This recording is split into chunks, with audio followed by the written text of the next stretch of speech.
I would like to welcome you all to the Highland,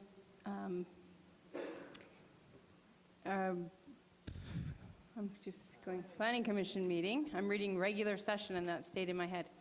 Commission meeting today. We're glad to have you all here. Most of us are here, so that's fun. Appreciate that. And we have got some good things to talk about today. We'd like to start with a prayer. Jerry, would you be willing to do that? And then we'll have a pledge. Trent, would you be willing to do that? Thank you.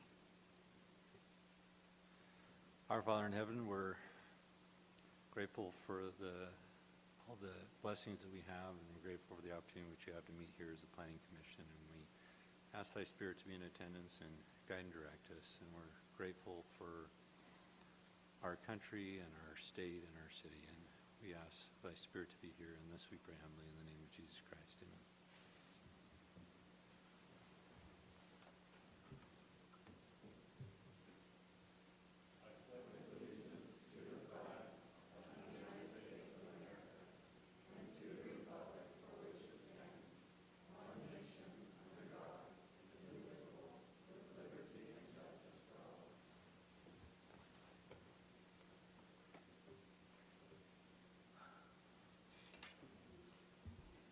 Thank you, we appreciate that. Right now, we'd like to see if there's some unscheduled public appearances. If there's anyone that would like to bring something up to the Planning Commission, if you could please state your name and your address, we'd love to hear from you. You have 3 minutes for your time limit. Thank you. Do we have any online? Okay, we're going to close that public appearance. And it looks like do we have our city attorney going to be participating today? You know what, he's run into a little bit of traffic, so he said about 5 minutes, so we can just move forward. Rotate. And then, yeah. Perfect, sounds good. Then we have approval of city minutes for our last meeting. Would anyone like to approve those minutes and second that? I'd like a motion to approve the minutes of the 13th of December with those edits that we discussed. Second. Thank you. That's passed, and we appreciate that. Then we're going to go ahead and move on to... Oh, sorry, you do have to take a vote. Oh, I do. Okay. Sorry. Yes, we do. All right, we're going to start with Jerry. Do you approve? I was going to ask, you said with Jerry. amendments. With What amendments. amendments? So No, we need to list those amendments. Let's do that. Just with an edit. So They were listed replace in the Jerry meeting. Abbott's name with my name, and we're good in the minutes. Oh, did you reach out to her? Yeah, it was just a minor detail. Okay.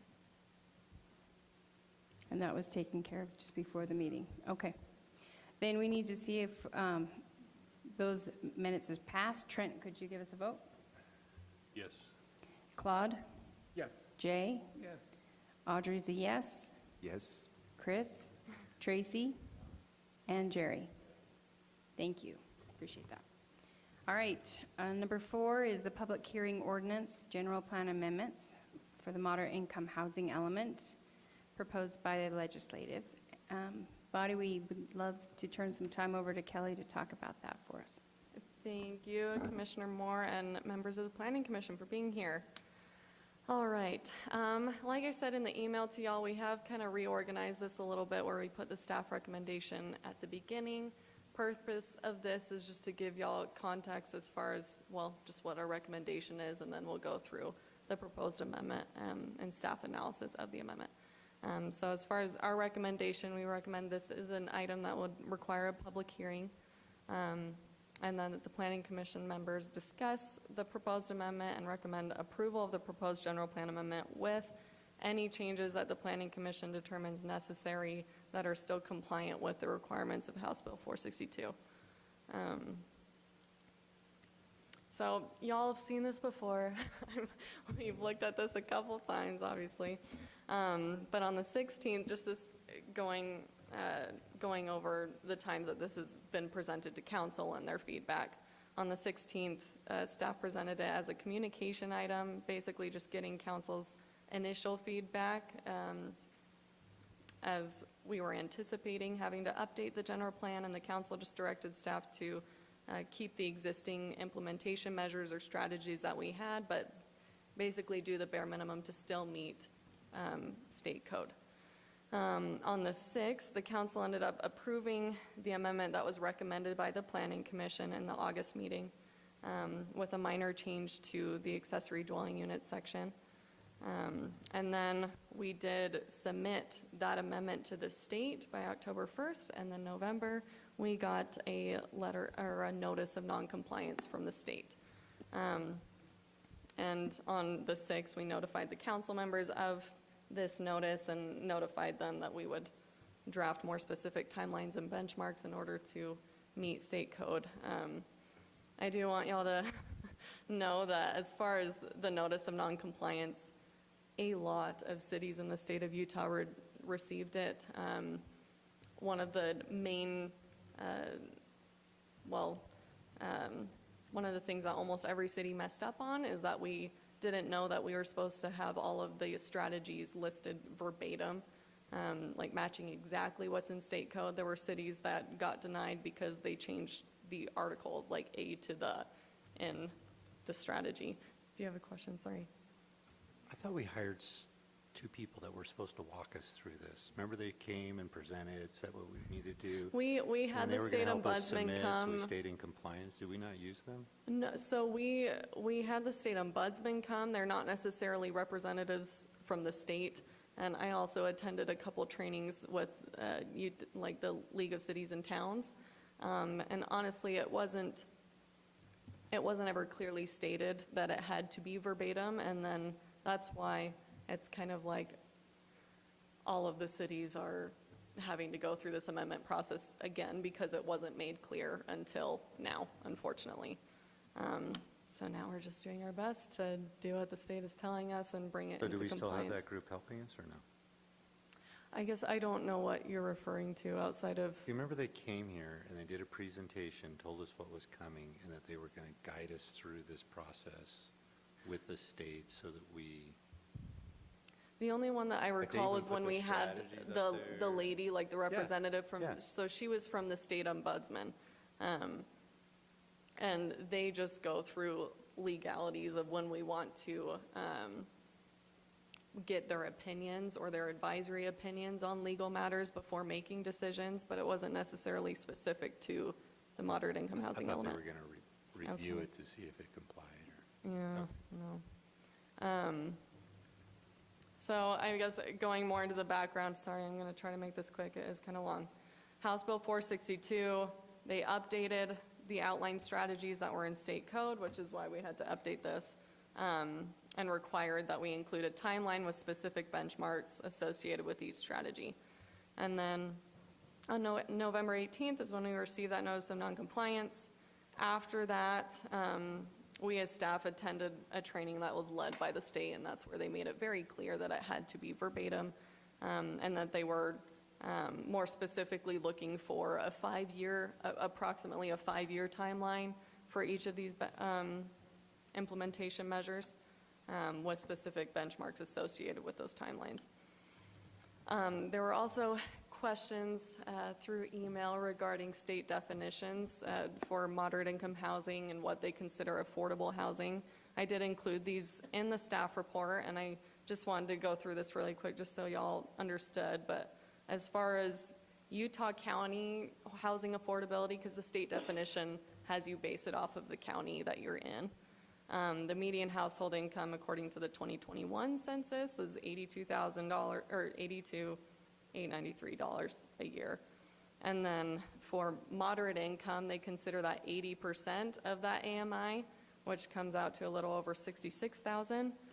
And then for an affordable housing unit, they say that you shouldn't be having to spend more than 30% of that annual median income. So you take the 30% of the 80%, which you get about $20,000 a year. And then to give you more perspective of what that would look like as far as a monthly payment, you come out to a little over $1,600. And that would be including utilities. So just giving you perspective as far as Utah County housing affordability, that's what it would come out to. I actually did a little more research as far as buying a house with the mortgage rates that they are right now, and you'd have to find a house that was about $275,000 to be considered affordable here. So, yeah, doable. Kelly, Yes. did they ever talk about square footage or anything like that? Because that's the game changer right there. That's what allows someone to live somewhere because of the square footage they have to work with. Not, depending on what their family size and what their needs are. So I was just wondering if that was ever brought up, because I see the numbers, but there's nothing about square footage. Not in the state definitions that I've found, and I haven't heard it being discussed. I could be wrong. There's obviously a lot of discussion that goes into these legislative updates, but as far as what's actually written in code, I haven't seen anything specific to square footage. Okay, now I'm going to go through those specific strategies that we've chosen. Majority of them are based on the ones that we have existing, but we've obviously switched it to being verbatim what's in state code. In each of these kind of headings, I tried to make a little label or mark of what this is about, just so you could easily refer back to if you're wanting to talk about that specific strategy. Go to the parking one, go to the ADU one, whatever it may be. And so this is strategy H, amend land use regulations to eliminate or reduce parking requirements for residential development where a resident is less likely to rely on the resident's own vehicle, such as residential development near major transit investment corridors or senior living facilities. Obviously, we don't have any major transit corridors in Highland as of yet. So the idea was this year to examine and update regulations for our senior care assisted living overlay zone. That's an existing zone that we have. That's what the Ashford Living, or what do we call it? Is it like Highland Glen? Is it Glen? Highland Glen Memory Care. That's what that is under, is that overlay zone. And so the idea would just be looking at that existing zone and seeing if there are any parking regulations that we could reduce. And then 2024 and ongoing would be annually, we'd evaluate transit options, working with UTA to determine if they're planning any additional transit options in the city, and basically just being open to being flexible to update zone regulations around those areas if they do exist in Highland. The next one, 55 plus. So this is 55 years or older, developing moderate income housing projects for those residents. 2024, the idea was to draft a restricted senior housing residential zone that requires a density higher than the city's typical residential zoning, which is R140. And then work with the Planning Commission, City Council to determine possible areas in the city where this zoning could be approved. Just having more senior housing, a senior product in the city. And then in 2025, adopting that new zone, and then in picking a specific place that this could be applicable toward. Obviously, y'all are familiar with the Ridgeview project. There is property that's south of Ridgeview that's still incorporated into the city that's currently zoned R140, and it is still state-owned. And so the idea there was to possibly, obviously Ridgeview, there's portions of it that are age targeted, but hasn't necessarily accomplished the getting senior housing there. And so it's possibly looking at that area for a senior housing zone and working with the state for that. And then in 2028, if no property owners have requested to rezone to that zone that we've drafted, Planning Commission, City Council would look further into designating more areas or working with property owners to see if they'd be more interested in rezoning their property to be that senior housing zone. Yes, Commissioner Question. Roundy. One of the things I had written down was residents who are disabled or 55. Correct, that is what Have a is, definition the of strategy. disabled, because that could be a 19-year-old or some, I mean, there's a whole spectrum, as I've looked at it in the last week or so, a bigger spectrum even. And I'm thinking some of those with 55, or, some of those with seniors are not necessarily compatible. I know what it sort of means, fair. but I think there ought to be a definition somewhere. I honestly, do you know if the state has a definition? The state, to my knowledge, does not have a specific definition for disabled. There is a very widely applied Fair Housing Act definition of disabled that applies to a lot of housing-type projects. It's where we deal with disabilities. Most recent one we saw was with the group homes. That there's a federal definition of disabled that includes people, and there's federal under the Affordable Americans with Disabilities Act. A person with a disability, someone who has a disability, it's an impairment of life situation, but it is a very broad category. The state has not narrowed that down to our knowledge. So the way we have to kind of adopt this, according to the state, is we have to kind of adopt their language word for word, which is the U section there. And our implementation is where we could decide to narrow, because state says disabled or 55, and you see our goals are a little bit more narrow than that broader range of everything that might be considered disabled under federal law and 55. So I think we narrow it to the extent the city wants to by implementation. So just so I understand, one of the things I've used as a marker is the disabled things you hang on your mirror. And it's like there's more and more and more and more. And you see who gets out of the vehicles. And sometimes they're pretty young people. Sometimes they're pretty disabled people. And so that's the reason it came to mind was, you know, I would think it wouldn't be a good mix to have, we'll say, a 21-year-old in with a 70-year-old. I mean, in general.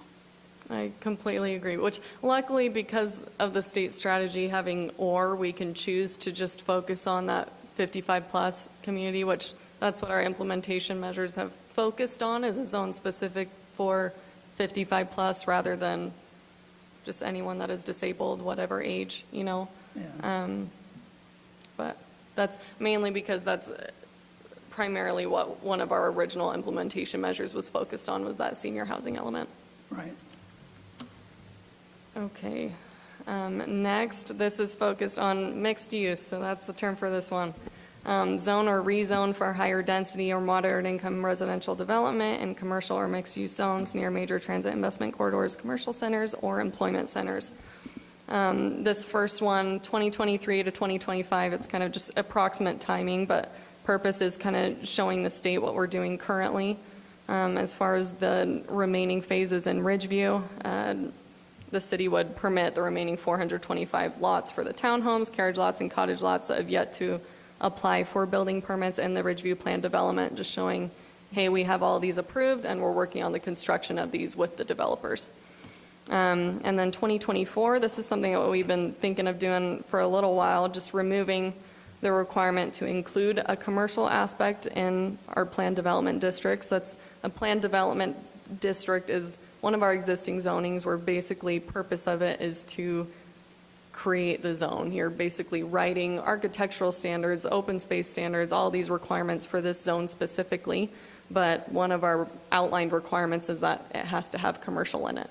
And so the proposal to remove that commercial would just give us more flexibility as to where those PD zones could be located in the city, because we typically don't want commercial in our residential areas.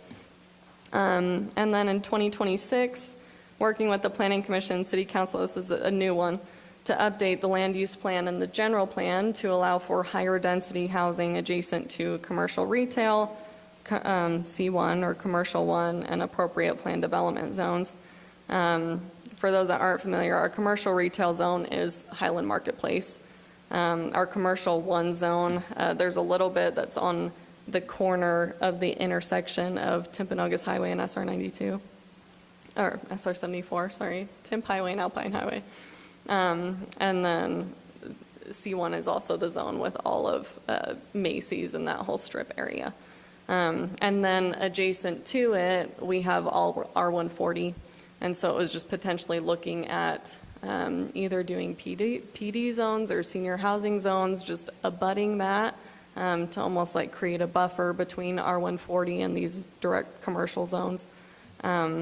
and just looking at that as far as the general plan goes. And then 2027, working with the Planning Commission, City Council to research and draft an ordinance creating a residential zone with higher densities such as senior housing zone. So it would be, okay, we have this in our general plan, now we're gonna zone, or create a zone implementing that goal to have a higher density around these commercial districts.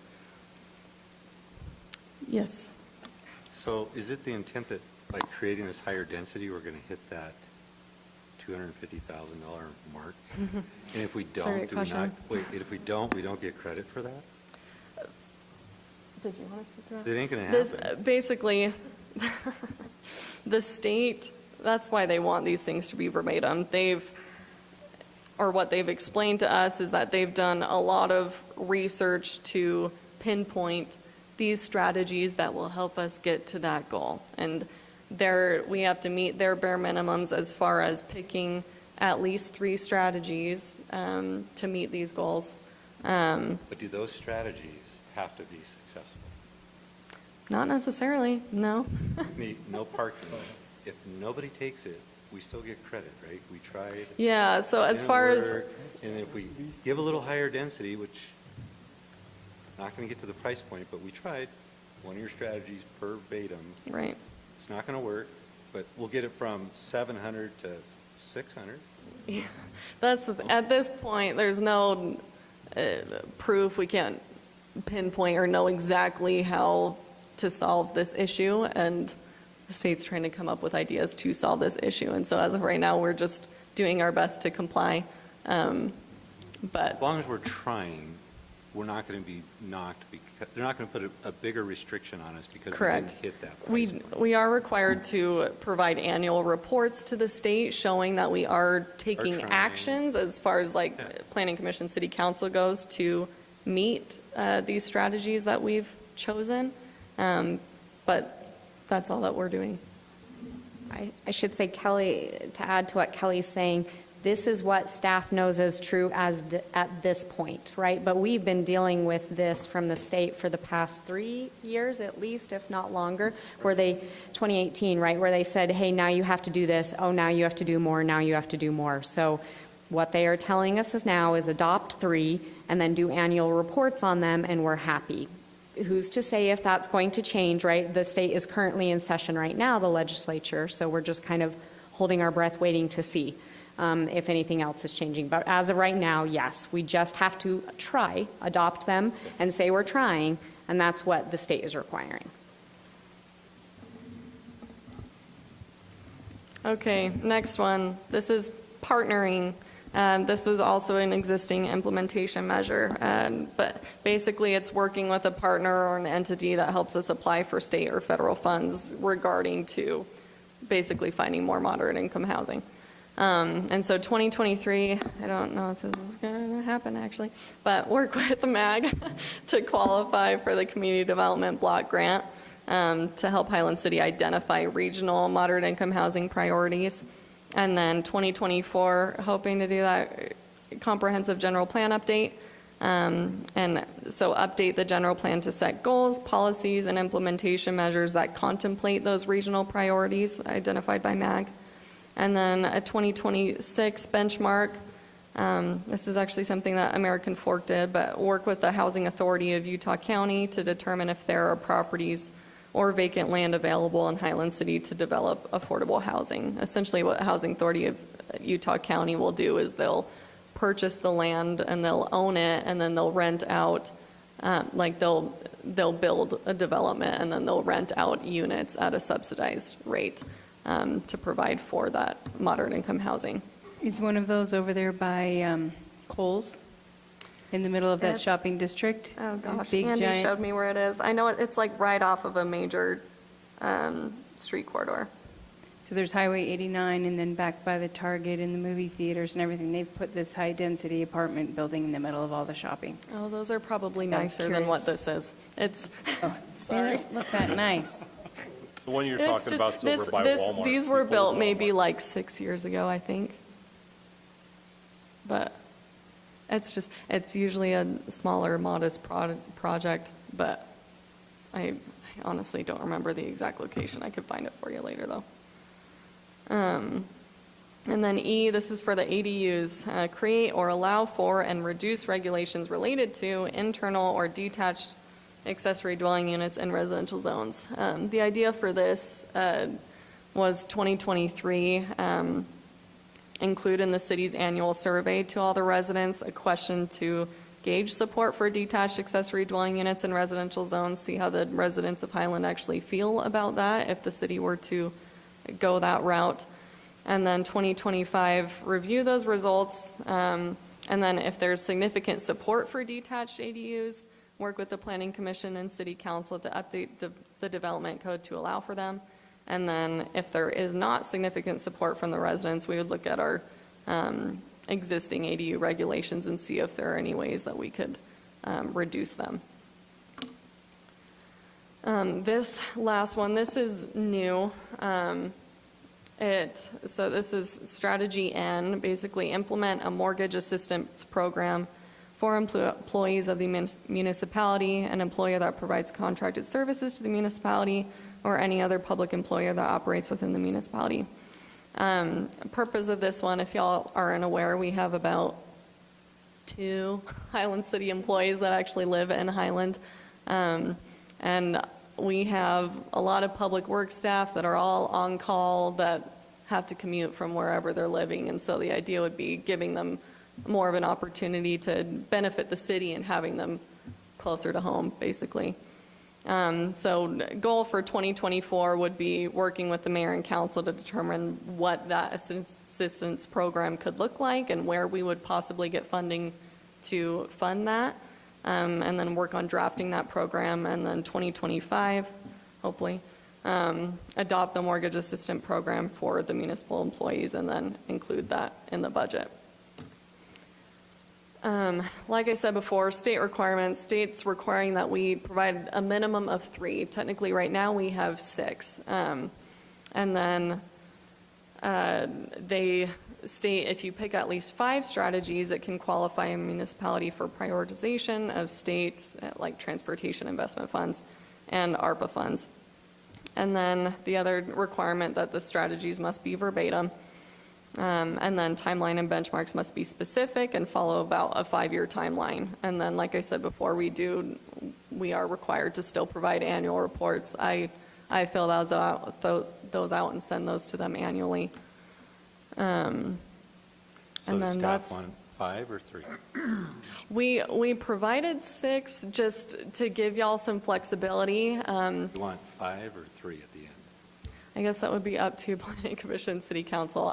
As far as like the transportation investment funds, that's not something that we would typically, go for. We don't have major transit in our city. Went for 5, the benefit doesn't really help us, so focus on 3, less reporting. Yeah. Please have at least 3 by the end of this. That's the goal. This is a proposed motion to recommend approval if the Planning Commission didn't have any changes. And then this is an alternative motion for wording of how to add additional changes, essentially. And now, you do have to hold that public hearing, and then, yeah, back to you. All right, we thank you very much for that explanation, and I know we've all been kind of researching some things that we have experienced in our own lives moving from different cities and seeing how this might apply. Thank you. I'd like to open this up for public hearing. If anyone would like to communicate or share, please state your name and address, and you have 3 minutes.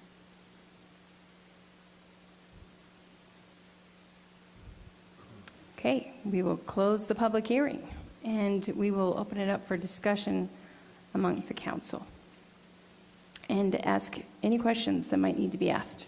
Go ahead, Chris. So I have a question for Rob. What are our options? May we say thank you so much? No, thank you. Yes. And what are the implications? Right now, they have a couple of funds. There's that prioritization fund, but there's also just eligibility for that fund is conditioned on meeting 3 strategies. You get prioritization, you get 5, and then they have this transportation fund. They say we won't give you money out of that. And then they have some ARPA, American Rescue Act plans, funds, they say, maybe you won't get anything out of that if you don't comply with this either. That's all the teeth currently in the code. There have been discussions, rumors, discussions of maybe they'll go after cities' Class C road funds. That's the big stick they have. Cities get per mile of road in their city a certain amount of money from the state to help maintain those roads. We call them Class C or city roads. So that's always the stick they keep threatening to start waving around is, well, maybe we'll have to start looking at those funds if you don't comply with this. They haven't done it.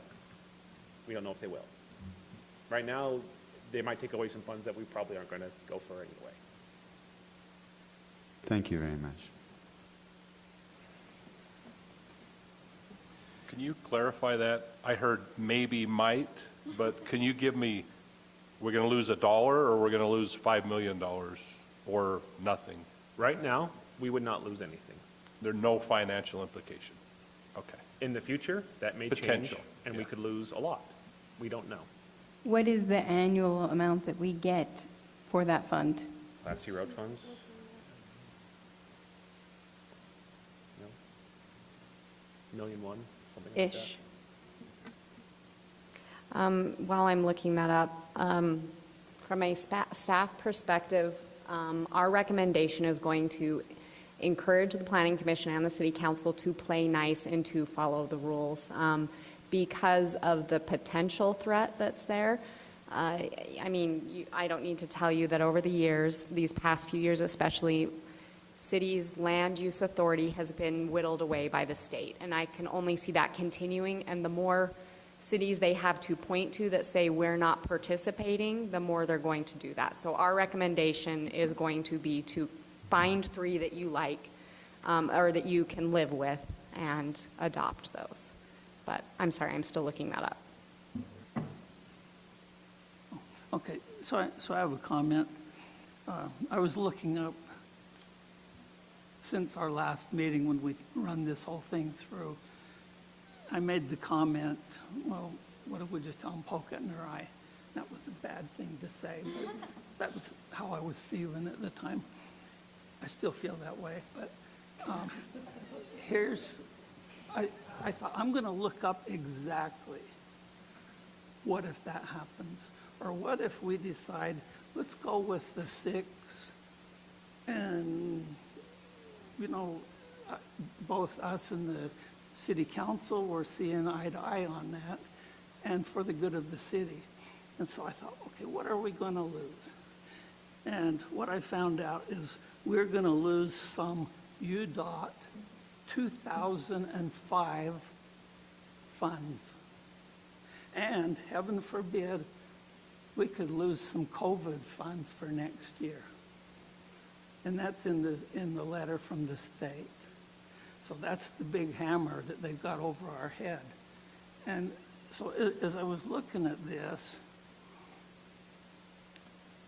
coupled with a meeting here at the city a few months ago, and we had the chief of police and the fire people here, and they were looking at different things, you know, and it's, I think the chief of police says we've lost, I don't know, 4 or 5 people that have gone elsewhere for higher salaries. And as I'm looking at some of this stuff, and it says, work with the mayor and the city council to determine the mortgage assistance program. Well, if you start looking at absolute technicality, the UPS person is a contracted person coming to the city.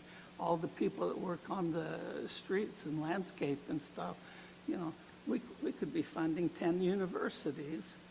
And here we're losing policemen and firemen because we don't have enough money to fund it.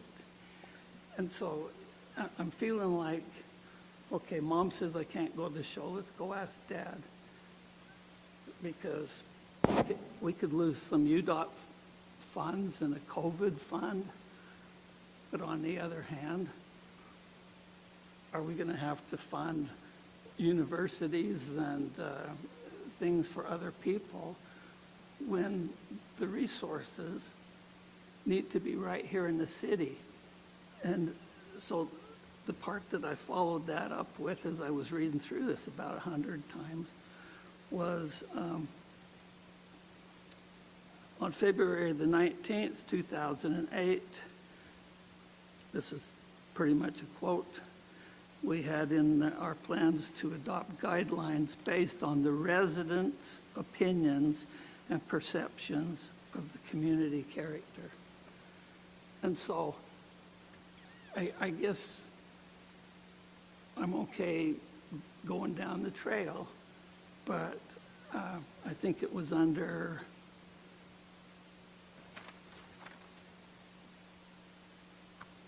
E, where it said, let's get the input from the city to see what direction they want to go. So it's not just, okay, we get 8 people that come in for 2 hours and say, well, let's go down there, and heaven forbid, UDOT, UDOT's going to take care of their roads. They're not going to let it go to pot. And the federal government's going to see that we have COVID shots and whatever.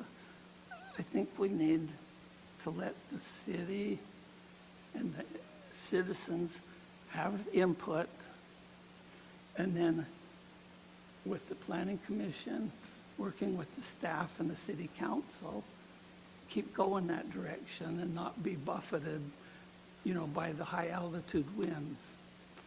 Just my thought. Our B&C road money we get from the state is about $800,000 each year. And like Rob said, that's not currently at risk. It has just been a threat that it will be at risk if we are not compliant. So of the 6, I like H, E, N, and U.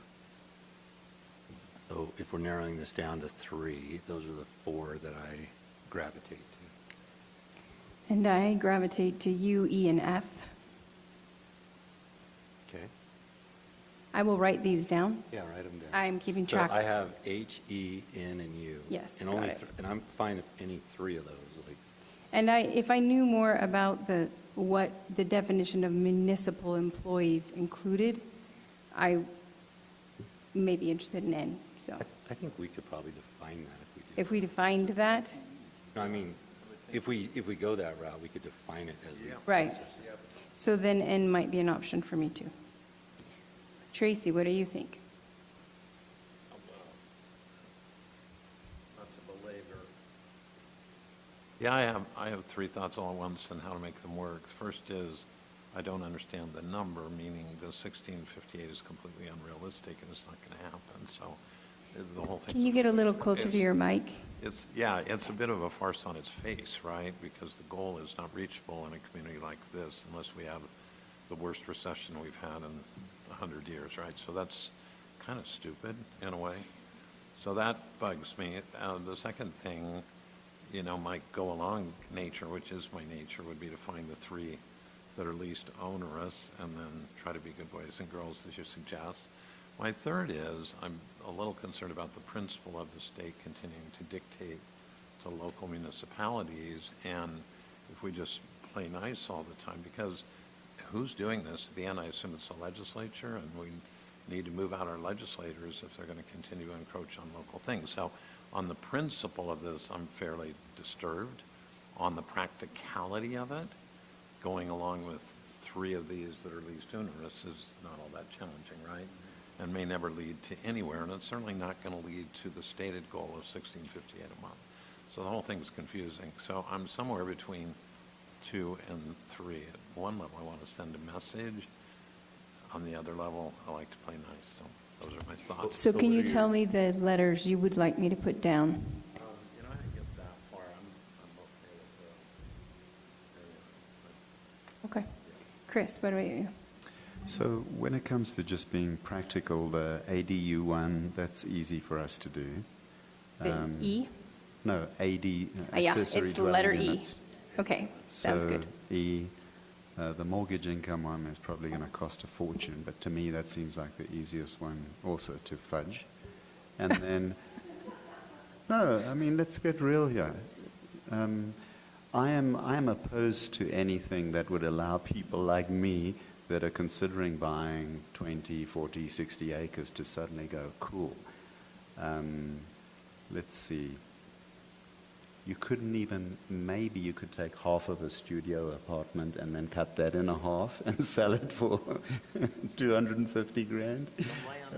Yeah, it's impossible to do. You'd have to have R1, I don't know. Yeah, something really crazy to fit little modest, it'd be like an airplane seat, you know? Yeah. That's why I was wondering about the square footage. Is there any kind of square footage requirement? Because that makes it ridiculous. Yeah, so from a practical point of view, I'm opposed to anything where it gives anybody the option to say, well, we got a whole bunch of R120s scattered through the city. That's typical Highland zoning because we've been so sort of flippy-floppy in our zoning. So therefore, I want to put in 12 units an acre or 18 units an acre. And I'm not bashing the developers. I understand the math, and it would be way more attractive to build something like that. But it would really muck up the, I mean, already the Highlands so higgledy-piggledy. I wish it was more consistent in our zoning, but it's not. So I wouldn't be a fan of anything, and I can't remember the others. So there maybe the is parking deal. Parking, ADUs, Yeah, parking's a good one. 8. Yeah, I mixed think- use. Is that, yeah, that's H. That seems like the lesser of the two weevils, So you're interested in H. probably. Yeah, I'm not a fan of U, and I'm definitely not a fan of F, because that sounds like, hey, that Lone Peak field needs to be turned into 78 acres. Let's put in 300 units, or 700 So units. on some of these, if there's certain aspects of it, like, say, remove the commercial part Yes, on mixed use, right? Just As far remove the as- commercial part on the main floor and allow that to be residential use. Yeah. But as- not interested in changing zoning for even higher density than is there. You can totally do that. The only thing that you can't change is the wording in the actual strategy. But as far Right. as, yes, the timeline, the benchmarks. We can focus on total what aspect of flexibility. that we want. We don't have to incorporate everything that's listed here. Correct. Okay, perfect. Yeah, and then may I just say something? I mean, I'm assuming all the commissioners know Brady and, oh man, who's the other chap? Mike. Please, I mean, I think it's our responsibility as planning commissioners to, if they got at least 6 emails from us, just asking questions about that and saying, hey, come on, you're in our neck of the woods. I mean, how's Alpine going to fit 4,000 apartments? You know, be practical. I think it would help our cause long term from at least the legislative lobbying point of view. We should be the ones doing the lobbying. So it would just be a little push amongst us as commissioners to go wave the flag with Brady and Mike. Thank you. So just to quick recap, you're saying E, N, and H. Yes, ma'am. Okay. Jay, what about you? E, excuse me, E and H also, but I don't want to give them more than Right. we have to. Right, we can be And so- specific. Yeah, we want to keep it to 3, right? Right. Yeah, I want to keep it at 3. So I'm sort of in between F and U, F and U. But- Okay. only 3 at the maximum. Right. Remind me, H is, did I not write that down? What's H? H was the Parking. Parking, Oh, okay. senior That's the easy care one. assisted living overlay. That was listed as H. Okay, I was thinking that was, okay, there you are. All right, perfect. Okay, Claude, E and U. E and U, and what's your third? Oh, we have to have a third. Yes, sir. Okay, do nothing. Not an option, but, All right, I think we could control some things in F. F for specific. Okay. Trent, So can I ask some more questions, or do you want me absolutely, to? now's the time. So Rob, here's my question for you. As I read through these, they talk about intent. They're kind of wishy-washy, squishy. I can bend it as far as you want from a legal aspect. Are we committing to doing anything, or is these just some soft words they're throwing out to pacify the state, and we can have no intent behind them, or all the intent we want behind them? You are committing to put them in your general plan, and then you are committing to, likely to have a Within conversation 5 about them in the years. future, and we are committing to report to the state on what we have done with these things, even if that report ends up being, we have done nothing. And So pay the that is the hard commitment, is it will end up in the city's general plan, and we will tell the state what we are or are not doing with that. How these all get implemented, that's that very, you see, it's all that intent language, it's all very soft and squishy, and the planning commission and the council will have to decide how and if and when to implement some, all, or none of these. This is just saying, we're adopting these as a general possible guideline. The state has told us to do that. We will report on this to the state, and how it gets implemented from there is up to you all. Oh, I appreciate that, and that's really where I was trying to get at is, of course, we have to have the best of intent, but we're not committing to do any one of these. We're committing to look at them, and if we bend and stretch and we change outside of that, or we stay within the intent, but we come up with something that's acceptable. Okay. Correct. So for me, E, U, and F were the ones that are okay with me. And honestly, I'm okay with just about any of them based on that premise, that we're going to do it with good faith to move in that direction, but we're not committing to doing anything in any of those. So we've got everyone, but I don't have specifics for Tracy.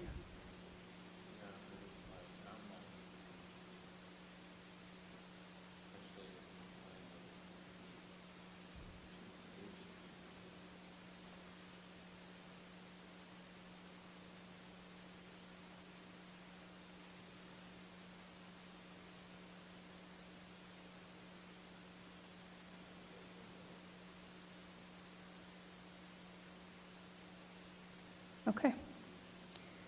Okay, so we have basically, 1, 2,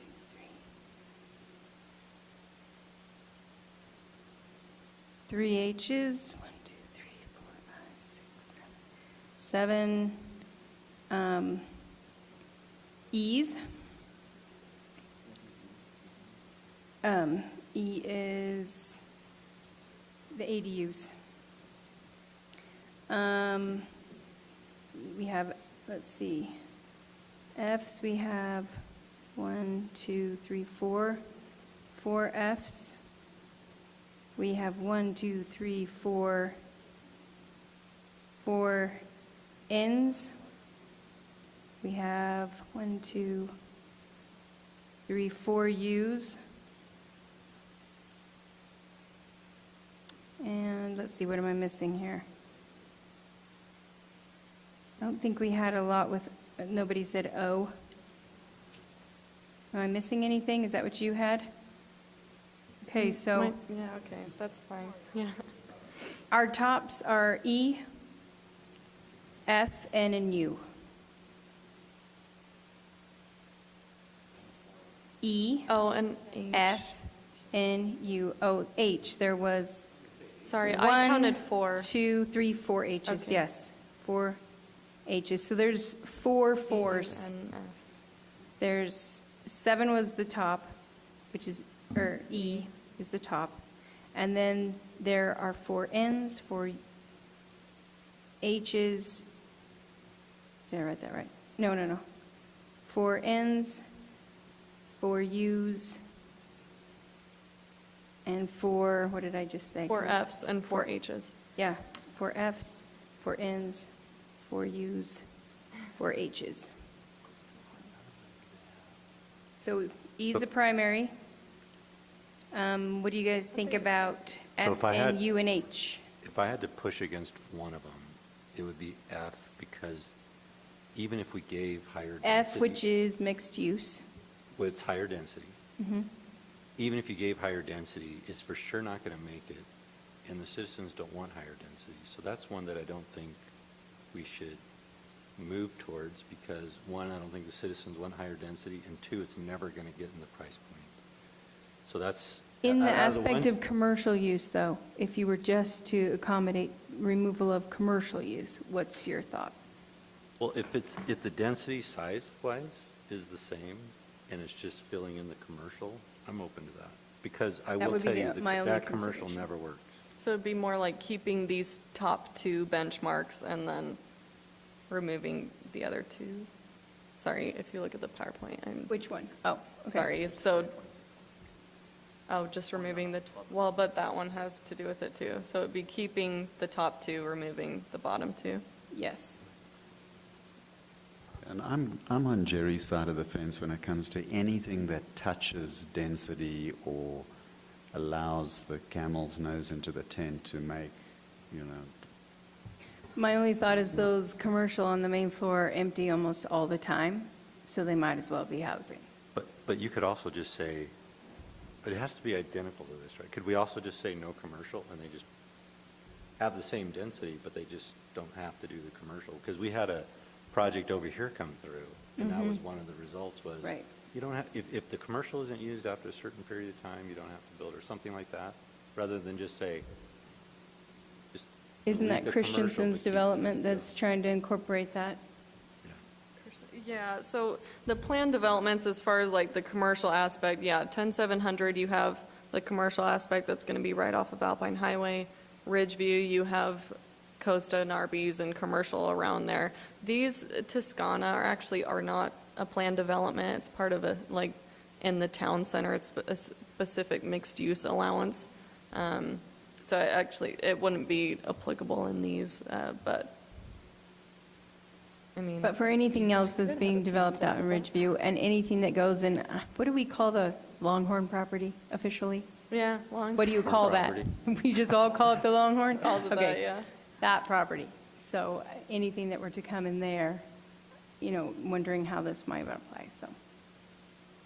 But that would be my personally only interest in F, is to eliminate that commercial on the main floor with housing above.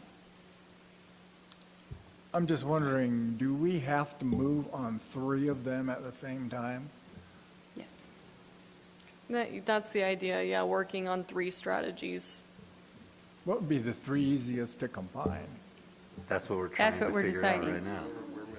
Parking was for sure one of yeah, them. that's a no-brainer, yeah. The ADU, I think, is a no-brainer. So parking is the F, or H, I mean, right? That one's H, sorry. Parking H, is correct. H. So we're focusing on E, F, N, U, and H. E is an N. F, on the condition of eliminating commercial, the first 2. What about N? That's the last So one, that's this one. my sales pitch on N would be, we want, from a city character point of view, I absolutely would want Aaron, Rob, everybody to live in our city. I mean, They might not want to, but yeah, we they want you to. might not like it. But I think from a practical, it may be completely impractical, but if we could do something like that, it would be Something awesome. that would, but with a specific definition of the employees that this goes towards. Like full-time Fire, employees. police, whatever. Audrey, can I make a recommendation? Please. What were the 4 again? So we have E, F, N, U, and H. 5. Oh, there were 5 that made the cut? Because 4 of them had a tie of 4. So what are the 4 that were the top? So the 4 tie is F, N, U, and H. So what if we took F, N, U, and H and just went down the line and everybody picked their top 3 of those 4 and then. Ask we whatever tabulated? questions you want about it and what you would like to specifically focus on within those or eliminate, so we know. Or just, yeah, get down Okay. to the I think 3. your one least favorite. Okay. All right, so N, let's talk about N real quick. Mortgage assistance, is that with a complete definition of what municipal employees would be included? I wouldn't bother doing that tonight. Not tonight, That's, but I mean, that's another thing that could be included just in the discussion in 2024 as far as, okay, There'd be a who very we'd like to long be allowed. discussion of how long an employee has to work for the city and what Yeah. terms, and a lot would go into that, that there's no way we're even going to broach that tonight. right. They can't stay here Okay, until so after what's 9 U? PM. They Could you have to show go us home. U? Could you bring U up? You're okay. So that is, I'm very much for this one. Me too, Audrey, because I think if we look at demographics and people wanting to move within, the city who are getting up there a bit, an option within the right area seems very appropriate to me, and it's higher density and would be a good thing. If you look at, for example, on University Avenue in Provo, they've done a lot of that on University Avenue in Provo, where they have senior and smaller, and I think a lot of folks who live there, their kids are there, move into that kind of thing. I think that's appropriate. Don't think you have a lot of crime and so on attached to that kind of housing. Maybe some ambulance visits, but as a doctor, I also am looking for a place. We moved my grandma in from Simi Valley, California to live here, and the closest we could get her to was Pleasant Grove for 55 and older. So she's 15 minutes away, which is a challenging drive to her. So I just think we need something closer.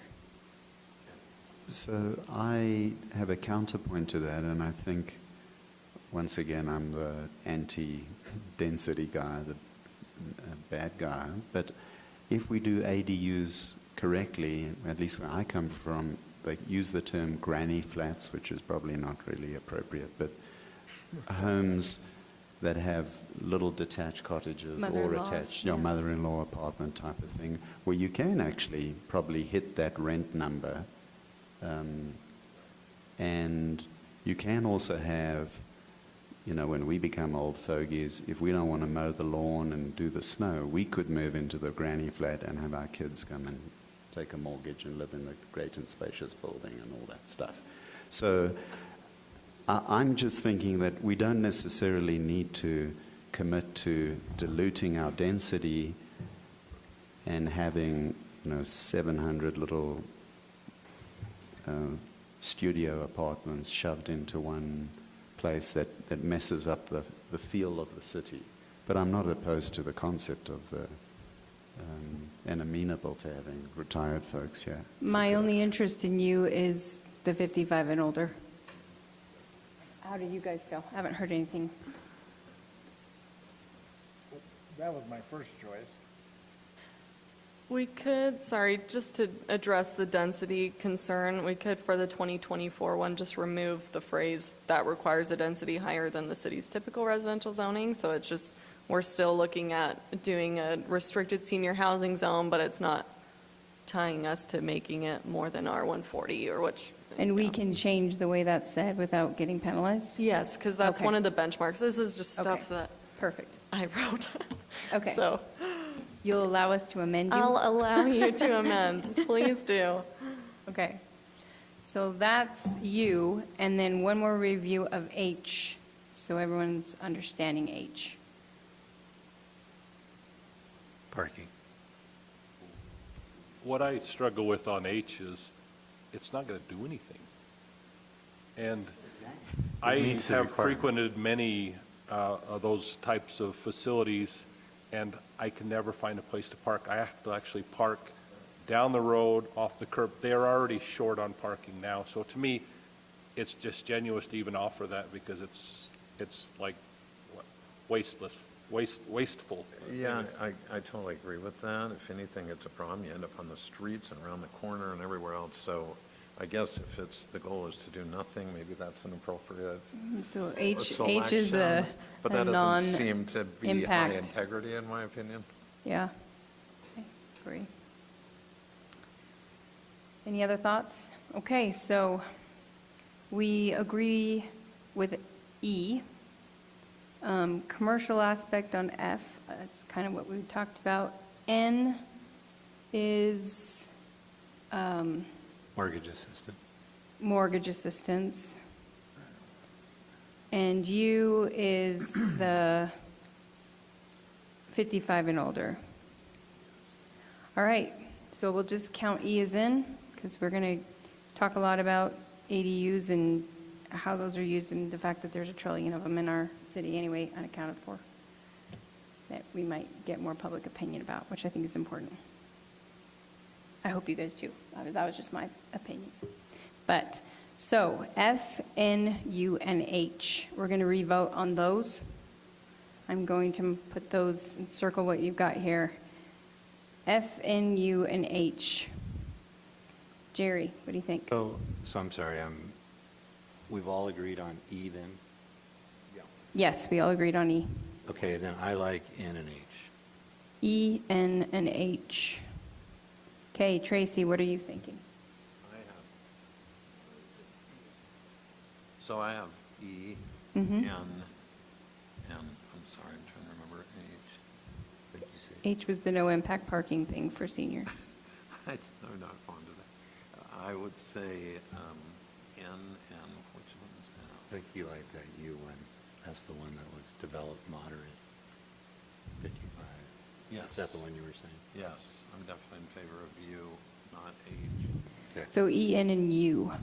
Okay, Chris, how about you? E, N, and H. E, N, and H. And I am E. I was going to make a flippant comment and ask Rob if we can draft legislation that compels the state, binds the state to something. We could do a resolution. All right, J, where are you at?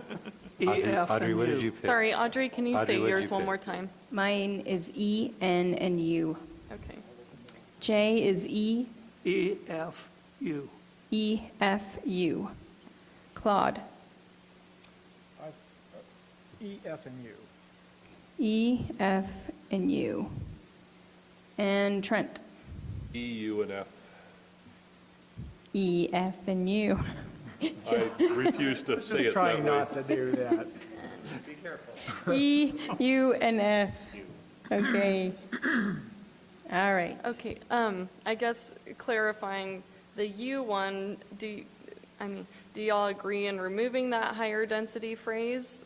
Or? Yes. Yes, Yes. okay. So that- we'll just need the to U would clarify that be- in the motion. The U would be removing the higher density and promoting and going ahead with our 55 and older plan that we were all had talked about doing anyway.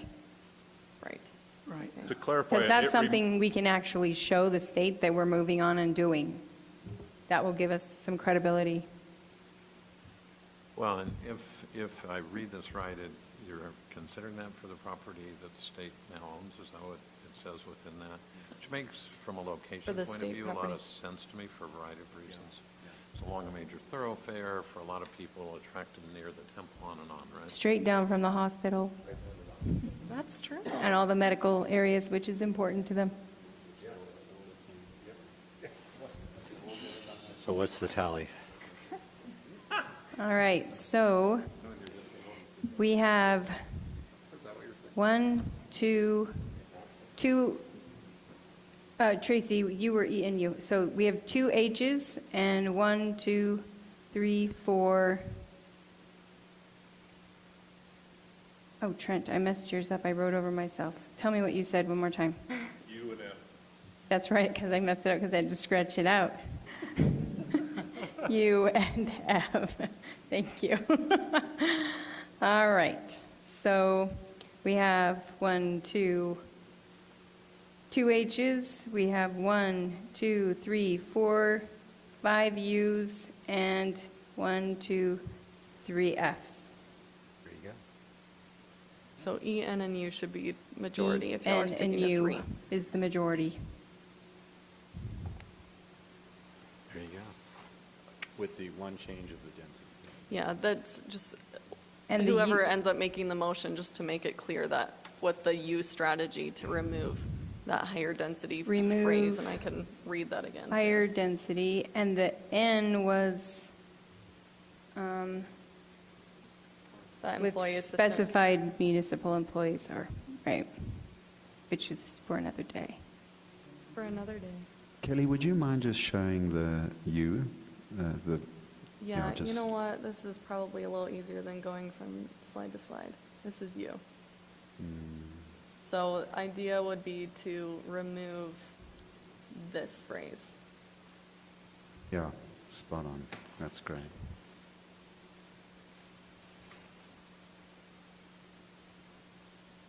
So wants to make a motion? I'll bring this wording back and then I can So bring that there's over. E, N would be with the specified, well, what we just went over. Remove- U is the specified. Use the specified, but N is with the specified definition of municipal employee. Which, yeah, we can just add that, I guess, in Did the. you say originally E, F, U? So the final is ENU. So if I understand it, we have recommending adopting strategies E, N, and U with the change to implementation on U to remove the increased density provision. Yes. Okay. I would like to make a motion that we recommend strategies E, N, and U to council with the one change on U for not to include density Removing, yeah. comment, and also kind of acknowledging that we'll define in later processes what a employee would, yeah, what that would look like in the process, not right now. Do we have a second? I second. Thank you, Tracy. So do we all vote on that too? All right, so let's go ahead and do a vote. We'll start down with Trent. Yes. Claude? Yes. Oh, okay, Claude J. No. Audrey, yes. Chris, yes? Yes, Tracy. And Jerry, yes. Okay, it passes. Thank you. Is there anything else you need from us on that, Kelly? No, thank you so much. Okay, we just need my computer to turn back on. Yeah, she seems too happy. I can't remember which ones you wanted, Kelly. Which ones did you say you wanted? or the I staff wanted wanted? 3, Well, you got it. and I got it. Okay.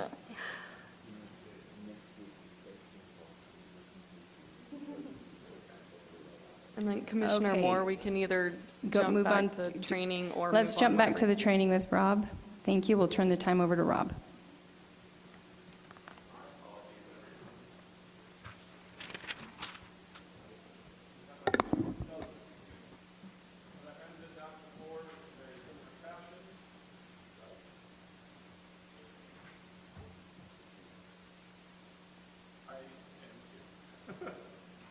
This also counts as 30 minutes of your legal training, so there you go. Okay.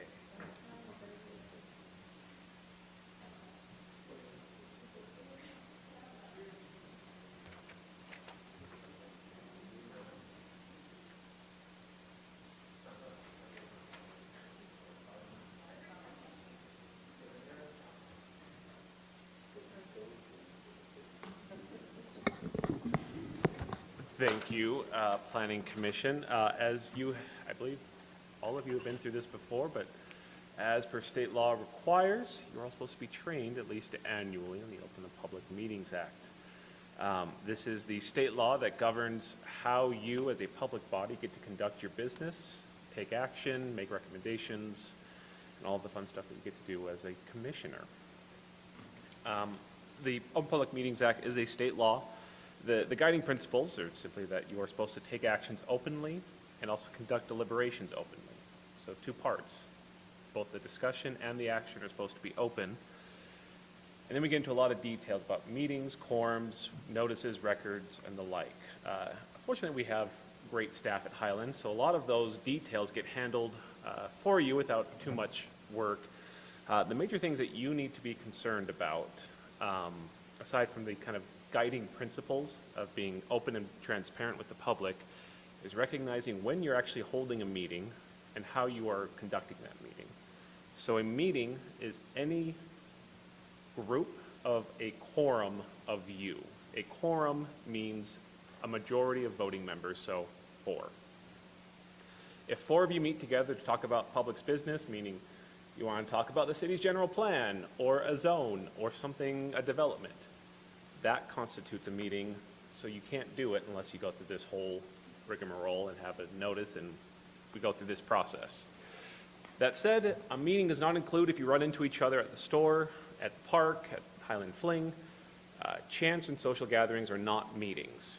Emails are not meetings. They may be public still, but they're not technically a meeting. You just can't make an action in an email.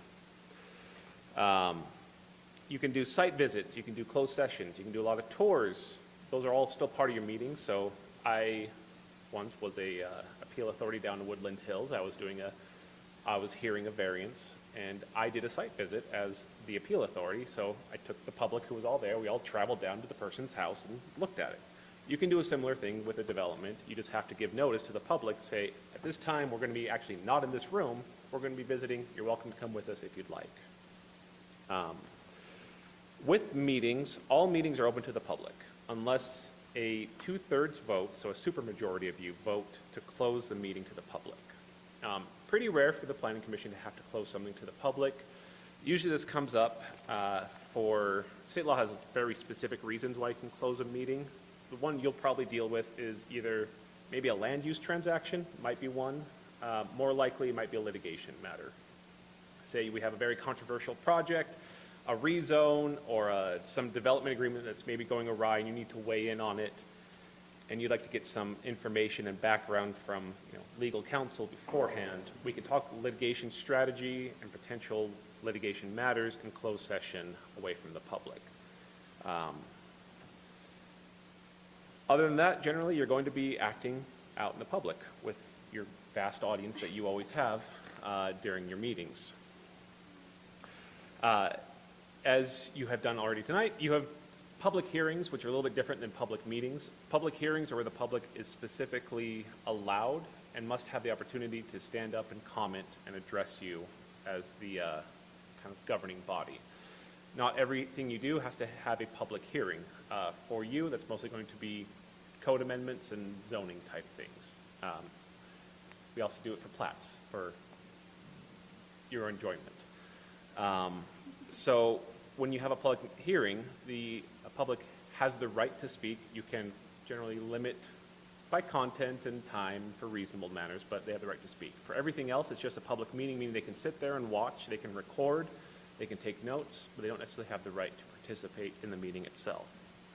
And as we do, when we do have a public hearing or public comment period, speakers are supposed to identify themselves, so just we have the record for who was speaking, because everything we do is recorded as a public body. Our records are kind of twofold. There's the kind of pre-records and post-records. The pre-records are all the agendas and notices that get posted. So before you can meet, you have to have 2 big notices. One is annually, a schedule of your at least once a month meeting. So you have to post saying, we plan to meet at least once a month on these dates, your annual meeting schedule. Then, at least 24 hours in advance of each meeting, and sometimes longer if you have a public hearing, we don't have to go into that. You have to have a specific agenda that says we'll be considering these topics in this meeting and taking action. Now, that doesn't mean you can't deviate from that. You can rearrange the order of an agenda. You can table an item for future discussion. You could have say you have an item that comes up and says, we're going to recommend we do this with it. We have a code written out for you to adopt.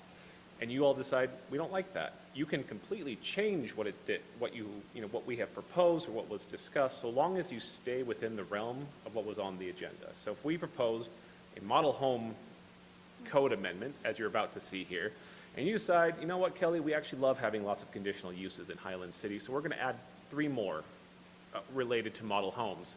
You could go through that process tonight, because it's still related to what the agenda was about, even though we haven't really written all of that down yet. It just makes it a little bit more of a headache for us. You can also talk about things that the public may bring to you. You just can't take action on them, so we'll just say, have a discussion, then let's put that on your next meeting agenda so you actually can have a vote and make a decision. Those notices get published online. They also get physically published. Fortunately, again, you don't have to worry too much about the publishing of notices. We have great staff. We handle that. The question always comes up, though, if you're going to meet, let us know so we can put a notice out. Sometimes we'll put out a notice that you just might have a quorum somewhere. Sometimes we'll do that for like Highland Fling. We'll know, city council will likely be kind of sitting at the council booth. So we'll say, notice of quorum. They're not going to be talking about anything, but they might happen to have 3 of them there, just so you are aware. If that happens, just let us know. It's not that hard to post an agenda. And finally, we do record these. This is why we do get after you to speak into your mics. We have to have an uninterrupted, uncut audio recording from beginning to end of the open session. We also have written minutes that you all have to approve. We have somewhat strict timeframes to get those prepared and posted. Closed session is a little bit different. We usually have to record those. They don't always have to have minutes. But that's Open Public Meetings Act in a nutshell. A lot of rules, but it all boils down to, if you're going to talk about public's business, let the public know. Final thought on the enforcement action. There are penalties. Very rare that they actually come up as a actual criminal prosecution. I've never heard of it. But this is the example I gave for the council is, you might have heard out in Summit County, there was a hideout who was doing an annexation across county lines, big to do, that became a big legal fight between the county and Hideout City. One of the ways the county got an action of Hideout overturned was because Hideout took an action in a closed session. The county sued and said, you have to let us see those records because the court can review closed meeting records and decide whether you actually did everything properly or not. And the court said, actually, you didn't do something properly because you took an action in there and you can't in a closed session. So undid the whole transaction. So it comes up because someone could say, if you do something wrong, you have to go through the process again. That's usually what it comes down to. We like to avoid wasting everyone's time, and we do like to be transparent. So that's Open Public Meetings Act. Any questions? Anything I can help explain on that? I had a question. Oh, sorry. Oh, they were so close to being done. You discussed meetings, a working meeting. So where I'm getting at is we're going to talk about the general plan. We're going to be trying to formulate ideas and concepts. I want the input of the fellow commissioners to be able to do that. Chance meetings, I'm not going to chance. I've never run across any of these folks anywhere in Highland yet. But short of going through the process of making it a public meeting, is a working meeting differently, handled differently, or it's handled the same?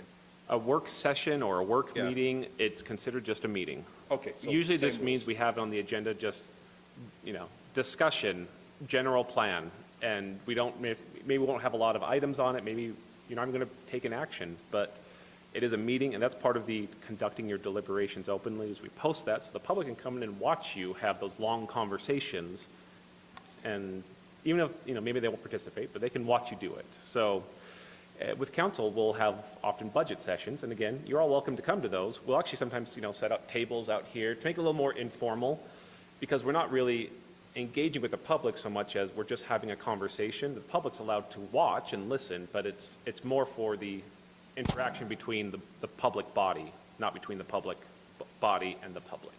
So if you have a working session, if you want to hold one, fantastic, just let us know. We'll get an agenda posted.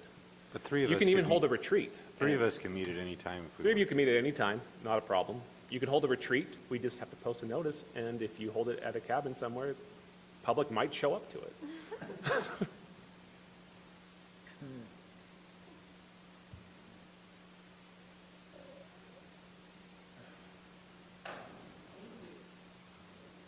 Anyone, other questions? Are we good? Thank you, Jerry, or Rob. Appreciate that. I'm really confused today. All right, we are on report item number 5 about the text amendment on model homes. Kelly, could you introduce that to us? Thank you. Yes, thank you, Commissioner Moore and other planning commissioners. All right, our staff recommendation for this is another item that requires a public hearing. And our recommendation is to accept the findings that are outlined in the staff report and recommend approval of the proposed amendment relating to model homes and residential zones, which I will go through that in a moment. On January 17th, at the last city council meeting, we did present our thoughts on this as a communication item to the council, and basically background, model homes in our R140, R130, and R120 zones are a conditional use, which means it requires a conditional use permit to have a model home. And the council agreed that the approval of model homes should be done administratively or by staff, but also wanted to keep some of the regulations that are outlined under the conditional use requirement in place. So like I said, it's listed as a conditional use for R140, R130, and R120, but this came up because we have several model homes that I'm sure y'all are aware of throughout Ridgeview, and we have another one that's going to show up with 10700 just across the street. And we don't have model home regulations outlined for our planned development districts. And so we have a kind of a hole in our code in that aspect, which brought us to the attention of the fact that, oh, we typically require a conditional use permit for this.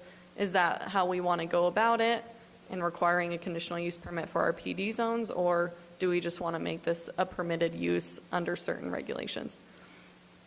The proposed amendment adds model homes as a permitted use in all the applicable residential zones, and removes them as a conditional use. And then this is just a summary of the regulations in the proposed amendment. You can see the full verbiage in the staff report. Basically, it places a maximum number of personnel, I spelled that wrong, shall not exceed 3, and that's not including visitors. It's just the 3 workers at the model home. And then parking and traffic must follow typical traffic laws. It's just saying people that are driving up, they have to park on the right side of the street, face the right way, that sort of thing. And then as far as signage, signage is regulated by the existing sign ordinance. And then lighting is also just regulated by, we have a section in the municipal code called nuisances of noise and light. Basically, it just regulates light going on to adjacent properties, and that you have to keep all of your lighting on your own property, if that makes sense. And then for operation, these are existing requirements, by the way. It's just making them permitted. But operation is limited to 7 a.m. to 9 p.m. Monday through Saturday. This does require a business license. Our typical business license hours allow commercial uses to be open from, I believe it's 6 a.m. to 12 a.m. But this limits it to that 7 a.m. to 9 a.m. So just more strict. Garages that are used as sales offices are required to be converted back before occupancy of a single family home or single family. And then we also require a final inspection before conversion to a residential use. So basically our building department will just go back to the home and make sure that everything is ready for a family to move back in or move in. And then this is another regulation that the council wanted to keep, was that the use shall not exceed 2 years. In the conditional use process, it allowed for an extension, but it was only approved through the city council. And so we changed the wording a little bit to allow staff to approve an extension under these certain circumstances. And it's just if the zoning administrator determines that it doesn't create an undue burden upon residents of the immediate area and the applicant is actively marketing homes related to that model home in Highland. Obviously, with stuff like this, we tend to just say, you know what, the market's going to drive it. And so it's tough to say, sorry, you can only have a model home for 2 years and you're done, you know? And so as long as they can prove that they're still actively selling or working on it, then we would give them that extension. This is the proposed motion to approve. And then I'm happy to answer any questions if you'd like. This is a public hearing item again. Thank you, Kelly. We'll go ahead and open this up for public comment. If there's anyone that would like to, please state your name and your address. And you have 3 minutes. And there's nobody online? Nope. All right, so we're going to close the public hearing and open it up for commissioners to ask questions and make comment. I have a question/comment, and that is, I would think if you're trying to sell a home or a whole series of that home, you would want to have it landscaped so it looked like a golf course essentially, which would make it more sellable, plus all the others. Commissioner Howden brought up something a few months ago that I think he was dead right on, and that was xeriscaping and stuff.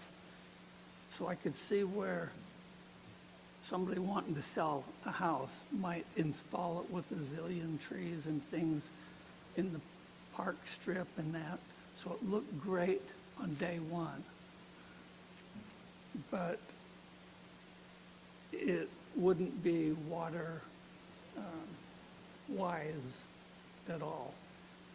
I've seen some that have been pretty good, and some where they have just landscaped the front and the back has been a weed patch. But since the entity selling the home doesn't care really about the neighbors, you know, the neighbors are saddled with a backyard full of weeds. So I guess my question is, I agree with everything on here. Does landscaping and put the xeriscape or whatever in that we adopt, is that a place that should be entered so that the developer knows up front, and so that the people buying the home or homes in that area can see, oh, okay, this is kind of what I'm buying into. So in mine, I added a number 10, but I'm not sure if that's necessary, if that's understood. I've seen it both ways. Okay, sorry, just to clarify, you're suggesting possibly adding landscaping requiremements and requiring them to landscape the backyard as well? Yeah, Is that so the kinda entire sale property. Isn't that part of the approval of the project, what the landscape requirements are? Wouldn't they It just be held depends, to the not same if requirement? it's like R140, like our typical residential zones, we wouldn't regulate like front yard landscaping or anything. Like but where these model homes are going, right? Yeah, that's What- the tricky thing. We're not allowed to regulate rear yards of Yeah. single-family homes. Right. But this is a model home that will I'm like, maybe. eventually be, presumably. I mean, usually the builder landscapes the back. We could probably say the model home could be landscaped because it's not being used as a dwelling unit. I would think everybody would benefit if the entire property was at first-class standard. I mean, I like the idea, but the question would be, can you hold a home which will be within a certain zone, the model home, to a higher standard than the homes as a whole? Because it's not used as a resident, it's used as a commercial site. It's used as an office temporarily. So you could put restrictions on it and say, you know, you have to make this look very pretty and nice. I guess the question is, do you want to have those kind of restrictions, knowing that once they go and sell it and become a residential house, we can't do anything about it? Or do you want to let them decide to what level do they want to landscape their model home to make it look nice for everyone they're trying to sell these moderate income houses to? And I was just going to say, there is a lot of people, if you look in Highland, who dream big for their backyards and want to put their own accessory dwelling units in there and maybe pull electricity to the back and blah, blah, blah, blah, blah. So if it's all done, they have to rip it all out before they put it all in. And so I don't know that that's, I don't know, that's, The other Just a thought. thing, well, it just made me think of, like, one of the existing model homes that we have is in the townhomes in Ridgeview, and technically the unit itself is only townhome, like all of the open space around it is like the master HOA like master HOA owned, and so as far as like, they don't really have a backyard. I'm trying to think. And we could put in language about, model home, Well, technically, where it it has would a still land- have to follow the like 70% landscape lighting, but if that's front yard. its front yard. If you want to tackle it, we could put in some requirement of, Or let me. where there is a yard with it, require them to landscape it to a certain amount, or put some Certain xeriscaping. percentage of it. I think they should be able to landscape it however anybody they else want. in the community can landscape. Like, I don't think you say the model one way and then cut everybody else loose. Which you could just, I guess, just like any other single-family home, you have the requirement that 70% of their front yard has to be landscaped within the first year of receiving their C of O. So I guess, like, those units would still be held to at least that standard, with a landscaped From a front prac- yard, but not the backyard. Does that include in that 70%, the water efficient / xeriscape? Not in the front yards, no. That was one of those things that the CUWCD was proposing that we regulate, and Planning Commission, the City Council decided to just restrict it to the park strips, rather than regulating that front yard landscaping. Right. In a sense, that's what I'm thinking is the park. Require strip them to have. be xeriscaped and not put giant sequoias in there that's got to be ripped out 6 months later. Which that one is a requirement of all of the developments and all the new model homes, is that the park strips have to be So wouldn't they, xeriscaped. as currently Okay. constructed, wouldn't that home be required to hold to the same standard that other homes within that zone already are, right? Sorry, I can you want- say that? Oh, did you? I wonder if we add in another line Yeah. saying, any landscaping present must be done as with other homes. Be consistent with the Plus- requirements for the yeah. zone. It's consistent with for the other city homes in code the for development, that basically, like, zone. whatever they have, they have to make it kind of, whatever they want to do with it, but Yeah, from a practical matter. Treated the same. Have you ever seen a model home that doesn't at least do the front? I see the back question, but the front, I can't envision that. Yeah, me either. I don't know if it's, yeah. landscaping required as with other dwelling units, Kind of consistent with other dwelling similar units to in the area. lighting standard, where it's just like, you're expected to follow typical residential landscaping requirements within that subdivision. Okay. And I would be okay with that. Okay. So I do have just one question, maybe a legal question. Builder's going to hate me. Because you're making it a business and because you're getting it licensed, do they have to provide a handicap bathroom? And if we don't require it, are we liable for that? We would not be liable for it. By That's not- a good question, By not though. putting it in our code, we're not liable for that? No, because that's federal law, not our law. We don't Well, enforce. doesn't it apply to us, or no? It does. Well, it applies to us when we build our stuff. And our building officials will look for it because it's part of building code to an extent. But we Like, don't, Aren't they also supposed to provide a handicap parking spot? like we do. And No, I think I we do mean- regulate in I our mean, parking we- standards. We'll say X number of handicap, ADA spots per. Right. But we couldn't deny that. Could we actually, as a city, say, we're not going to allow any handicap parking in our city? Everybody just park. Like, I thought there was a requirement. There's a federal And requirement to do If we're giving them a it. business, if we're giving them a business license and treating it as a business, don't they have to have the ADU, or the parking and the handicap accessible bathroom? Is it the temporary use permit that allows that kind of transition crossover or not?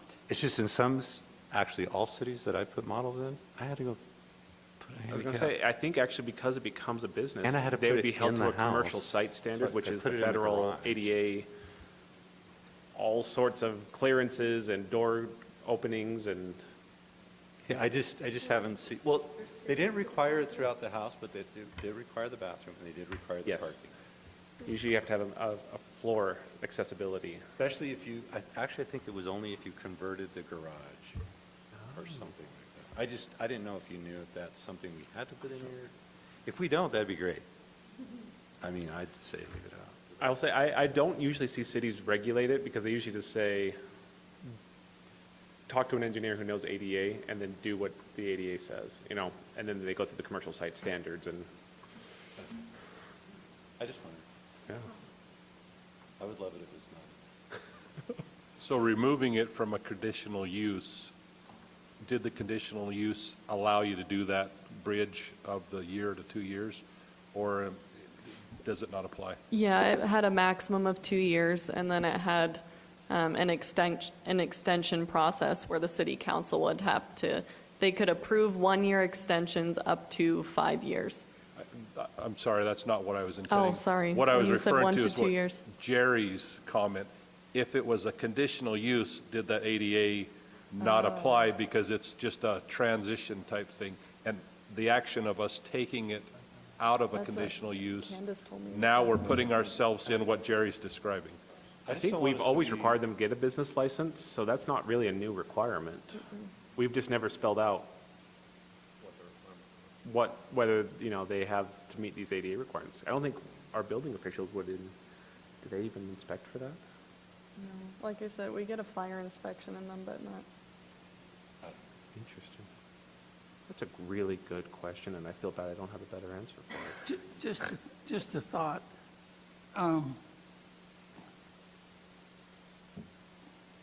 Mallory mentioned something that got me thinking with putting the wire in underground after you're, you know. And one of the things that came to mind, because we've designed projects and parks and stuff over, in my case, 13 states, and ADA was a big deal. And as it comes to these homes and stuff, been my experience more often than not that if the home is built per the standard that the plans say, someone that is disabled to where they need special wheelchair ramps or whatever would probably not even look at that subdivision. They're going to look for a place that is more ADA There's always that tolerant. one person that shows up. So the ADA is, it's a federal law, and it imposes commercial site standards when you do a place of public accommodation, when you invite the public to come in. Which is what we're doing. So, yeah, so a model home, if you just have it as a model home, it wouldn't really apply. But if you have a model home that has some kind of office where a commercial transaction may be taking place and the public's invited to come in and conduct business, it would apply. Cities don't usually make those standards, but oftentimes cities will say, hey, do this because the ADA requires it anyway. Because grandma could be showing up to sign the contract, and she's in a Exactly. wheelchair, and she can't get in. So I don't know. I've never been in a municipality where we didn't. We always took a porta-john and stuck it in the garage and piped it out. Right. Because you didn't want to change the model home, because they were like, is this really the bathroom we're getting? No, it's not. But I do remember when it really came up to topic, I said, so do all the doors have to be 3.0? Do I have to have an elevator to get them? They go, no. You just have to have a place for them to go to the bathroom and a place for them to park and come in. They don't have to have accessibility throughout, although we Yes. had to have it as an option to go to 3.0 doors. So I don't know. Something to look at. We don't want to, it takes one lawsuit to kill you.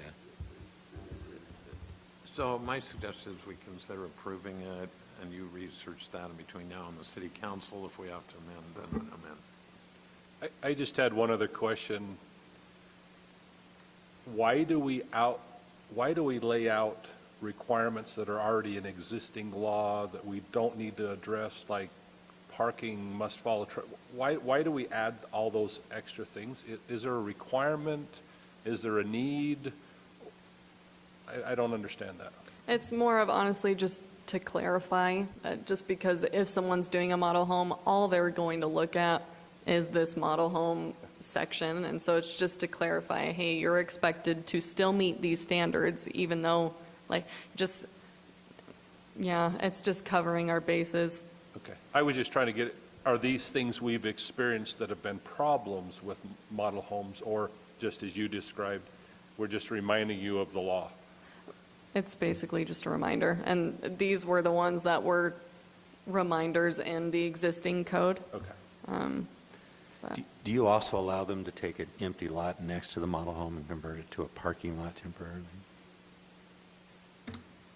'Cause that's done a lot too, where that's where the handicap goes, and that's where all your off-street parking goes for a business. And you don't have an angry homeowner right next door to the model that's got signs up. I'm sure if they had an extra lot, like, I think as we wrote it, though, it says parking, you match what the other parking requirements are. But they could do that if they wanted to. You would Yeah, I don't see why we would. I don't know we why don't really we- regulate driveways. or- mainly because it would be a private lot. And so that's where wanna it's just build they a could lot do there. what If they they did want. that, you guys would be okay. Okay. Yeah. We wouldn't let them use our park to park, but if it was one of their own private lots, then, Yeah, okay. yeah. Okay, do we have anyone who is ready to make a motion or has other questions? I'd like to make a motion. I move that, Kelly, would you mind moving, just so that I move that the Planning Commission recommend approval of the proposed amendment to several sections of the Development Code relating to model homes in residential zones. I'll second it. Okay, we have a second. That wouldn't be including that landscaping call-out. Do you want to include, you don't want to? Okay. I'm good, just exactly how you've got it, based on what we talked about. Okay. So we do have our second. Let's go ahead and go through the vote. Trent? Yes. Claude? Yes. Jay? Yes. Audrey's a yes. Yes. Chris? Yes. Tracy, yes. And Jerry's a yes. Jerry's a yes. Okay. Thank you. We're on report item number 6. The text amendment about recording drawings. Record drawings. I Record drawings. apologize. Record drawings. Kelly, would you please share that one with us? Yes. Okay, well, let me explain first. A record drawing, another word for that is just as-built for those that are familiar with development. Basically, record drawings or as-built are drawn up or completed after the subdivision is completed, and it gives us actual survey points or locations of where the infrastructure or utilities were buried, where all of the public improvements were actually constructed. It also shows differences between the approved for construction plans and how it was actually constructed, and so we know where things could have changed out in the field. And, well, okay, there's the staff recommendation about holding a public hearing and recommending approval of this proposed amendment. Just explained what a record drawing is. Currently, in our code, we do have a section called complete under our subdivisions article, where it goes through regulations for as-built, but for our engineering department and looking at it, it just lacked specificity in what we actually wanted as far as-builts go. And we've been getting a lot of different types of as-built and record drawings over the years, and so we're really trying to streamline it and make sure all of our records of these subdivisions are consistent. We've also had some pushback from developers, which is another reason why we're trying to make it very clear in code as to what we want and what we expect.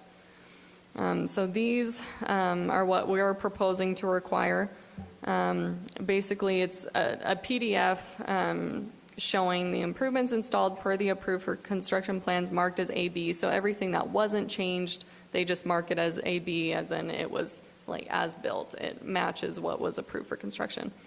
And then we are requiring them to match, so the horizontal control, as in survey points matching the Utah County GIS coordinate system. That's what we use in our GIS system. That way, when they give us these files, we can very easily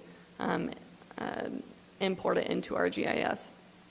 And then, okay, that's the points with the dimensions, and then including a reference table with all of those points. That's something that our city engineer requested, just to make it very easy to track all of those reference points to the map.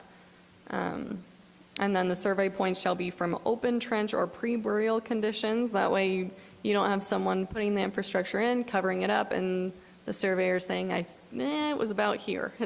No, you have to find that point while it's open when that line is being put in the ground. And then we're requiring the CAD files with the survey points for those public improvements, again, for our GIS system. And then they also have to provide an engineer record stamp certifying those locations of the completed public improvements of that document. Basically, it's the surveyor taking responsibility, saying, I surveyed these, I know where these are, and if it's not where they are, we go back to them and they're bad, basically. They have to take responsibility for the mistake rather than the city. And then, as far as process goes, the public improvements and record drawings of the improvements must be accepted and approved by the city engineer prior to any release of bond monies or beginning of any warranty period. For those that aren't familiar with that process, before they can record a plat, we require a bond amount equal to 110% of an engineer's estimate of the public improvements. That way, if the developer backs out, we as the city have the funds to complete those improvements. And then 10% of that is held during a warranty period. So that's a year-long period after, once all of our public works and engineering staff have accepted the improvements, we make sure that they're good for a year, and then we release that 10% back to the developer. And so it's just saying we're not going to do that until we have our as-built. And then this is a motion to approve if that's what the Planning Commission would like to do, and I'm happy to answer any questions. Go ahead. Yes, we do need to.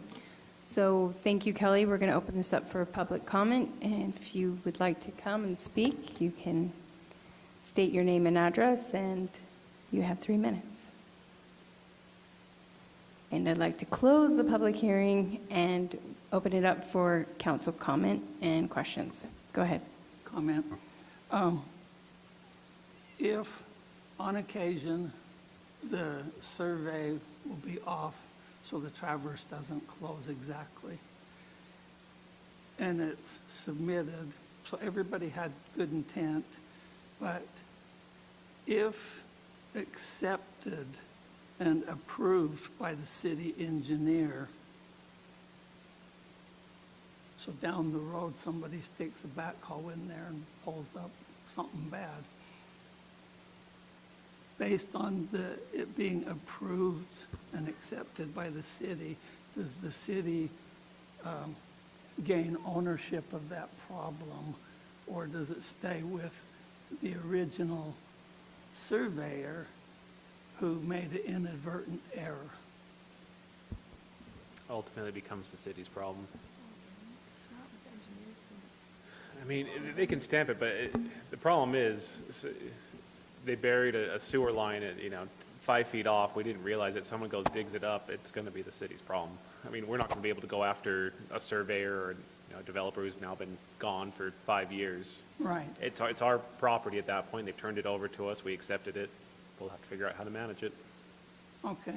It's rare. Which is but why, it's rare it happens, but this is why we're trying to clarify this, because we want the best information, because we do have times where someone will go out, start doing a development, suddenly we find a line, we're like, whose is this? Yeah. And why is it here?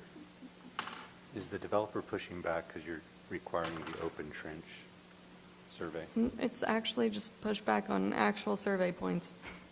A lot of our as-builts have become just regurgitated, approved for construction plans, where they're saying, this is how it was built, and it's just obviously not as-built, but because we don't have it super specific in code, that's why we're receiving pushback. But, yeah. Because that surveyor will be out there every day if you're doing open trench, but It's true. more power to them. Which honestly, it is typical to have requirements like this for having actual locations. We just haven't been doing it for years. And so that's where a lot of these developers are used to developing in Highland. So it becomes, oh, now you're requiring this, but, yeah. we also have very poor records and we're trying to improve them, so that's the other point of that. Jerry, can you just clarify what the implications are of that? Well, by requiring, so, you know, you dig a portion of a trench, especially in the winter, you dig it, you inspect it, you bury it. You dig it, you inspect and bury it, you go through, you don't like dig the whole subdivision. And so the surveyors, you know, usually they go out and lay out the trenches and they're gone for a while you're doing all this. But to get what they're asking for, he's got to come out every day and actually put it on the pipe and say, here's where it's at. So they don't put a tracer wire on sewer and water and stuff, do they? You know how they ignite that and it tells you exactly where when the guy goes out. They do that with gas. The gas company usually does that, but I don't know if the sewer, because that's public, I don't know if they do any of that.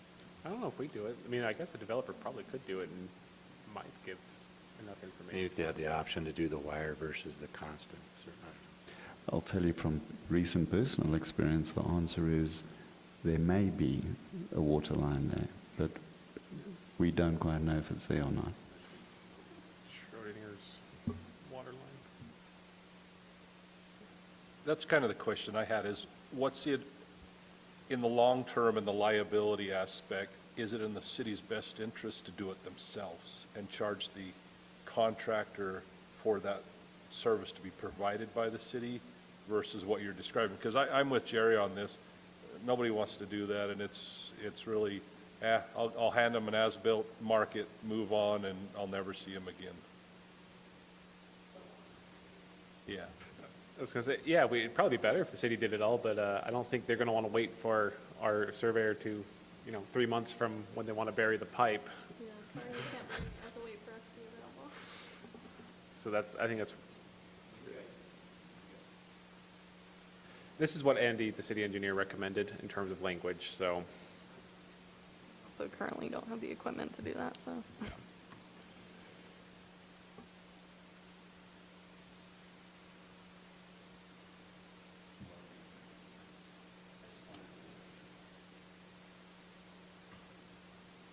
All right. Is there anyone who's ready to propose an amendment? I will. Or not propose an amendment, but, sorry, approval. make a recommendation on this motion. How about a motion? Yeah, a motion. Okay. I move that the Planning Commission recommend approval of the proposed amendment to Section 5-9-111 of the Development Code relating to record drawings of completed subdivisions. I second the motion. All right, let's take a vote. All right, we'll go Trent, Yes. Claude, Yes. Jay, Yes. Audrey's a yes, Chris is a no. Tracy, Yes. Jerry. Okay, it's passed. Thank you. We are trying to get back to my.